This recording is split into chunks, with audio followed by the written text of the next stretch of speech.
Triage is where we pause and take a disciplined look at a complaint before launching a full investigation.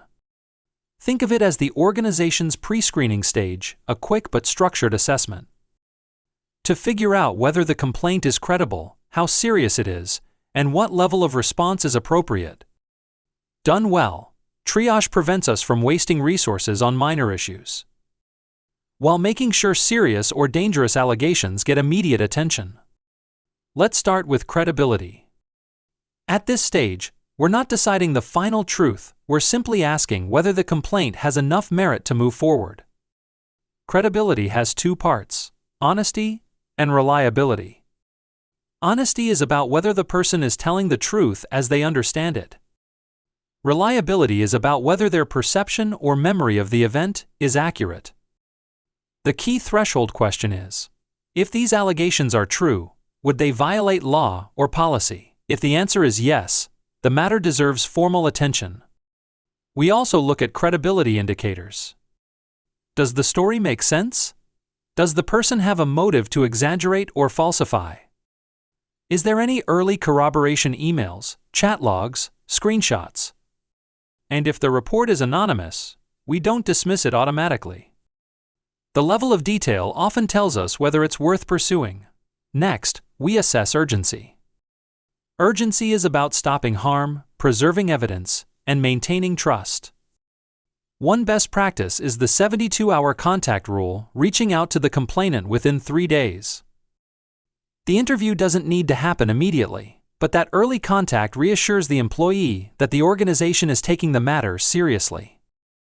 Urgency also increases when evidence is perishable, memories fade, digital data gets overwritten, and physical evidence can disappear. And in some jurisdictions, legal deadlines apply, such as 90-day completion guidelines. Then we assess risk. This is where we use a risk-informed lens to categorize the potential impact of the allegations. High-risk cases include sexual misconduct, allegations against senior leaders, situations with litigation potential, or anything that could become a human rights complaint.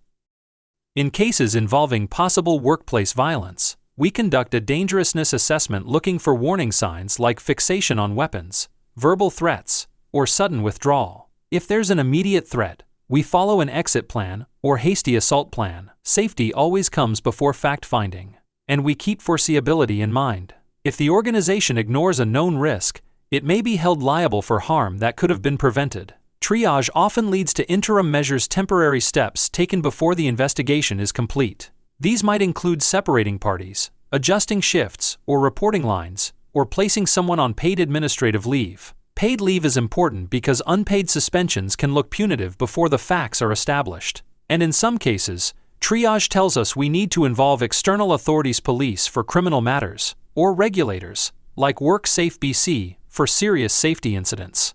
Finally, Triage helps us decide who should conduct the investigation. Internal HR or management is appropriate for low-risk routine matters where impartiality can be maintained. But high-profile cases, complex fraud, or allegations against senior officials often require an external investigator. An external expert brings a clean slate, fresh eyes, and greater defensibility if the findings are later challenged. So Triage is much more than a quick screening. It's a structured, intelligence-led assessment that determines credibility, urgency, risk, and the right investigative approach. When Triage is done well, the entire investigation becomes more focused, more efficient, and far more defensible.